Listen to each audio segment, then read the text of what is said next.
This is much before she became an Australian Open champion, which just happened earlier this week.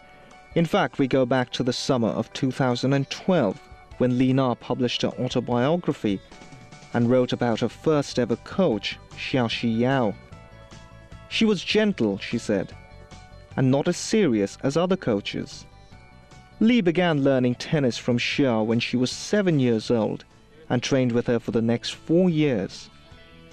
Xia Xiyao now coaches young players in Li's hometown of Wuhan at the Xinhua Road Tennis Center. Ever since Li won her maiden Grand Slam at the French Open in 2011, more and more kids have been coming to Xia to learn the game from her. That wasn't the case back in 1989 though, when Xia was at the Wuhan Sports Center's youth school. Instead, she had to recruit her students from a pool of badminton players. I asked the badminton coach to give me some players, and Li Na was the first one I chose. I don't know why. Sometimes the relationship between a coach and a player is just like a couple. I wanted her, so she became my student. Xia says she soon discovered that Li was different from the other kids. The badminton court was pretty small. I told her to move. She moved well. She was quick, she was flexible, and had strong ankles. Then I took her to the tennis court and asked her to hit a couple balls. I hadn't taught her anything yet, but she hit very well, and she especially knew how to use her upper arms. Badminton, you know, is very different from tennis. They use the wrist and the lower arms more, but Li knew how to use her upper arms too. That was her biggest strength back then. Back then, tennis wasn't as popular as it is now. Li's father was a badminton player himself, who never realized his dream of becoming a world champion. So he sent his 5-year-old daughter to learn the sport and live his dream. But 2 years later, he agreed to let Li switch to tennis under a condition: that she would play for 3 months, and if she didn't like it, she would switch back. I told her parents that I didn't want to waste their time. Li Na would train with me for 3 months. If she liked it, she would continue to train with me. If she didn't, she could continue playing badminton. But if she was really talented, I wouldn't want her to leave. So the 7-year-old Li Na started playing tennis. And needless to say, she never had to go back to badminton. After a period of training, we found that she worked really hard. She was reliable, aggressive, and she was always eager to win. Aggressive is the key word. She was brave enough to hit any ball. Although sometimes she hit it the wrong way, she didn't want to lose. She never said it out loud, but I could tell from her eyes. As a basic level coach, Xia had the responsibility of providing talented kids to the local professional team. But before they could be sent to the pros, they had to first earn one of the 6 spots in the sports school's advanced level class.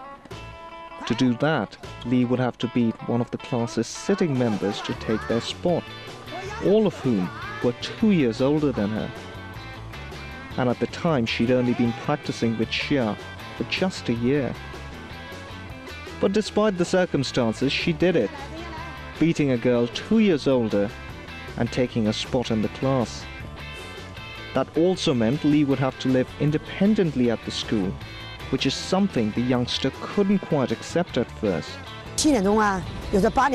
Sometimes at around 7 or 8 at night, I would visit their dormitory to see how they were doing with their homework or whether they turned their lights off. Li was always there, trying. She said that she missed her parents. I told her that everyone here misses their parents at the beginning, but everything would be okay. In the beginning, Li always lost to the other girls because she was the youngest in the class. But Xia says that to some extent, it also gave Li a big heart. She was so eager to win. She wanted to cry when she didn't play well sometimes. I didn't let her cry. I wanted her to be as strong as a man. Even though she was a girl, I wanted her to play like a man. I even asked her, "Is the tiger cruel?" She said yes. Then I told her to be brave enough to touch a tiger's behind. Losing is not a disaster. What's more important is that you learn from it. And she continued training with Xia for the next 3 years, until she joined the professional team in 1992. She worked hard and never gave up. the reason Xia says she's been so successful. Everyone practiced hard when I was watching them, but Li worked hard even if I wasn't watching. If I wanted her to hit the wall 200 times, for example, she wouldn't hit it 199 times. She was never lazy. After joining the professional side, though, Li could never get over the hump and actually ended up retiring in 2002. But after one of her former teammates won an Olympic gold in 2004, Li Na decided to come back. I can still remember, after Li Ting became the Olympic champion in 2004, Li Na had the idea that she didn't want to play in the Olympics if she couldn't. Instead, she wanted to play in Grand Slams. I was surprised. She was so brave. And she really made it. In 2006, she was a quarter-finalist at Wimbledon. I thought she was excellent. And she finally became a winner even though each step was very difficult. Her personality determined her destiny. And with 2 Grand Slam titles to her name now, Li Na's become the pride of her hometown, with more and more kids thinking of her as an idol, some of whom Xia says may become future Li Nas themselves. Li Na is the kids' idol. She played so well and beautifully. She's strong, she's really powerful. It's made everyone here in Wuhan like tennis, from little kids to old people. She's promoted tennis in Hubei, in Wuhan, and also in Asia.